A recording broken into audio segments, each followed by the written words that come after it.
Lockdown लगने वाला है। इस तरीके की तमाम रील्स, तमाम वीडियोस भर भर के इस समय सोशल मीडिया पे आ रही हैं। लेकिन इस वर्ड का मतलब समझते हैं आप? पूरे देश का इकोनॉमिकल सिस्टम क्रैक कर जाएगा, सारी चीजें निस्त नाबूद होने की कगार पे आ जाएंगी।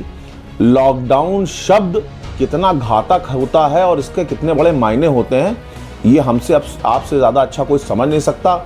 हमने आपने लॉकडाउन की एक तस्वीर, कोविड जिस समय आया था, जिस समय कोरोना वायरस पूरे संसार को बुरी तरीके से पीड़ित किए हुए था, उस समय हमने उस समय की भयानक भयावह स्थितियों को देखा है। जब हजारों लाखों लोग अपने शहरों से अपने गांव की ओर मूव कर दिए थे, लोगों ने हजार हजार, 2-2 हजार, 3-3 हजार किलोमीटर की यात्राएं अपने परिवार को लेकर के पैदल तय की थी। सोशल मीडिया पर, टीवी न्यूज चैनल पर एक से एक दर्दनाक तस्वीरें उस समय हमने और आपने मिल करके देखी हैं। उन विपरीत परिस्थितियों को फेस भी किया है।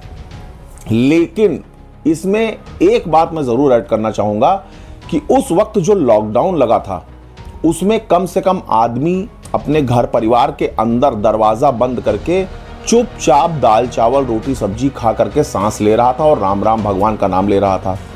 लेकिन अब जो लॉकडाउन लगने वाली बात आ रही है सामने कि लॉकडाउन लग जाएगा, मैं आपको ये क्लेरिफाई करने की कोशिश करता हूं कि वो लॉकडाउन कैसा लगने वाला है, कौन सा लॉकडाउन लगने वाला है, कौन सी चीजें ऐसी हैं जिनको लेकर के ये लॉकडाउन वर्ड इस समय बहुत ज्यादा चर्चा में आ गया है।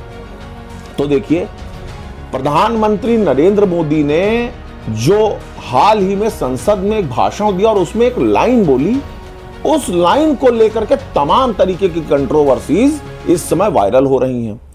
प्रधानमंत्री नरेंद्र मोदी ने अपने भाषण में कहा कि जिस तरह से हमने और आपने कोविड महामारी के समय, उस संकट के समय धीरज के साथ में उस वक्त को पार किया था, उस समस्या में हम आप साथ खड़े रहे थे, वैसे ही हम लोगों को इस वक्त जो युद्ध हो रहा है अमेरिका और ईरान के बीच, इजराइल और ईरान के बीच, उस युद्ध के चलते जो भारी ऊर्जा संकट पैदा हो गया है, जो बड़ी बड़ी मिसाइलें चल रही हैं उनके चलते, जो तेल के बंकर, जो ऊर्जा के स्रोत जो तबाह होते जा रहे हैं, जिस तरीके से समस्याएं बढ़ती जा रही हैं, उन समस्याओं के चलते कोविड की ही तरह हमको आपको इस ऊर्जा संकट से भी निकलना होगा और धैर्य बनाए रखना होगा। अब प्रधानमंत्री के भाषण की इस लाइन को कैच करके लोगों ने ये पूरी तरीके से एज्यूम कर लिया कि भैया लॉकडाउन लगने जा रहा है। तो लॉकडाउन कैसा लगने जा रहा है वो समझने की जरूरत है। अगर ऐसी कोई स्थिति आती है तो ऐसा नहीं है कि आपको ये कह दिया जाएगा कि घर के अंदर बंद हो जाओ। कोई मिसाइल भारत के आसमान के ऊपर से थोड़ी उड़ के जा रही है। आपको चीजों को रिस्ट्रिक्ट करने के ऑर्डर दिए जाएंगे और उस रिस्ट्रिक्शन के दायरे में सभी लोग आएंगे। ये बात सच है और ये इस देश का दुर्भाग्य है कि नेता, मंत्री, सांसद, विधायक, प्रधानमंत्री, राष्ट्रपति, भाई देखो, ये कॉमन इंसान नहीं है। हाँ, वो बात अलग की है कि कॉमन इंसान नहीं, इनको आम इंसान से खास जगह बैठा करके एक खास आदमी बना दिया है। तो इनको समस्या नहीं होगी, समस्या होगी हमको और आपको, क्योंकि हम आप एक कॉमन सोसाइटी के आदमी हैं, एक आम इंसान है। चीजों में रिस्ट्रिक्शन के नाम पर गैस सिलेंडर का एक उदाहरण आपके सामने आ चुका है। वो क्राइसिस हम आप इस समय झेल रहे हैं। लंबी लंबी कतारें, लंबी लंबी लाइनें, गैस सिलेंडर की मारामारी, जगह जगह गाली गलौज, बवाल, काला बाजारी, डंपिंग, हेरा फेरी, ब्लैक मार्केटिंग, इसने इस चीज को दिखा दिया है कि किस तरीके की स्थिति, किस तरीके की विपरीत परिस्थिति हमारे और आपके सामने किसी भी वक्त नई एक रूप लेकर के, एक नया चित्र लेकर के खड़ी हो सकती है। तमाम राज्यों से तस्वीरें आ रही हैं कि लोग जेरिकेन में, पानी की टंकियों में डीजल और पेट्रोल डंप कर रहे हैं। पुलिस लग गई है पेट्रोल पंपों पर। उत्तर प्रदेश में भी फैजाबाद, अयोध्या, यहां तक कि लखनऊ में भी पेट्रोल पंपों पर बड़ी बड़ी कतारें, लंबी लंबी लाइनें लगी हुई हैं। लोग बता रहे हैं कि पेट्रोल पंप में भैया 100 रुपए से ज्यादा का आदमी तेल नहीं दे रहा, तो ये बताओ अगर हम इधर से गए तो उधर से वापस कैसे लौटेंगे। तमाम तरीके की अलग अलग तस्वीरें, अलग अलग वीडियोस सोशल मीडिया पे लगातार वायरल हो रहे हैं। लेकिन ये बात सच है, इसमें कोई संदेह नहीं कि समस्या है और समस्या जटिल होने की संभावना है।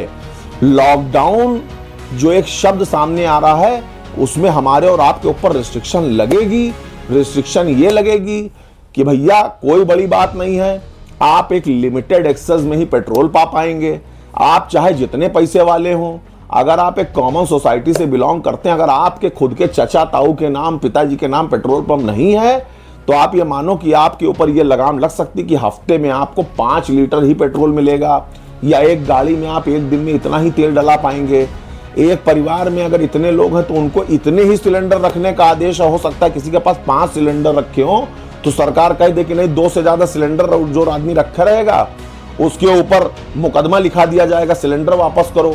तो ये सारी चीजें आ सकती है, इसमें कोई बड़ी बात नहीं। जब थाली बजा चुके हो, घंटी बजा चुके यार कोरोना में, जब सरकार ने ये कह दिया कि जो कोविड बीमारी का जो वैक्सीन इंसान नहीं लगवाएगा उसको आगे चल करके सुविधाएं नहीं मिलेंगी, उसके परिवार में लोगों को नौकरी नहीं मिलेगी, और फिर उसी वैक्सीन को लेकर के सुप्रीम कोर्ट ने अभी जजमेंट दिया कि जिन लोगों की मौतें हो रही है, जिन लोगों को उसका साइड इफेक्ट हो रहा है, सरकार उनको मुआवजा दे।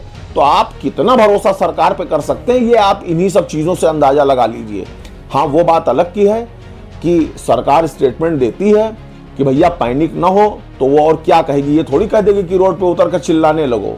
उनकी गवर्नमेंट खतरे में आ जाएगी, पैनिक क्रिएट कर जाएगा तो देश संभालना मुश्किल हो जाएगा। लेकिन कुल मिलाकर के चूंकि हम आप एक ही देश के निवासी हैं, यहाँ पर खाद्यान्न की कमी नहीं है। गेहूं, चावल, आलू, अनाज ये अपने देश में ही पैदा होता है। वो बात एक अलग की है कि गांव में आज भी चूल्हे अंगीठी की व्यवस्था है, वहां कोई मारा मारी नहीं है। नहीं सिलेंडर मिलेगा तो वो आदमी धूनी सुलगा लेगा। लेकिन शहर में छोटे छोटे घर बने हुए हैं, न यहाँ जंगल है, न लकड़ी है, न यहाँ के परिवार में इस तरीके की कोई व्यवस्थाएं कि वहां धूनी सुलगा करके रोटी पे चूल्हे पर बनाकर आदमी खाए। तो स्थिति यहाँ ज्यादा बदतर है। लेकिन कुल मिलाकर के कोई विकल्प नहीं है। सिर्फ इतनी ही आप लोग भगवान से दुआ करिए, प्रेयर करिए, प्रार्थना करिए कि ये युद्ध जो हो रहा है, लगातार इस युद्ध के कारण जो समस्याएं पैदा होती जा रही हैं, जिस तरीके का ऊर्जा संकट पूरे विश्व पर मंडरा रहा है, उससे भगवान हम लोगों को किसी तरीके से निकाले, वरना इस स्थिति से और ज्यादा स्थिति खराब ही होगी। सही होने की कोई संभावना कहीं से नजर नहीं आ रही है। धन्यवाद।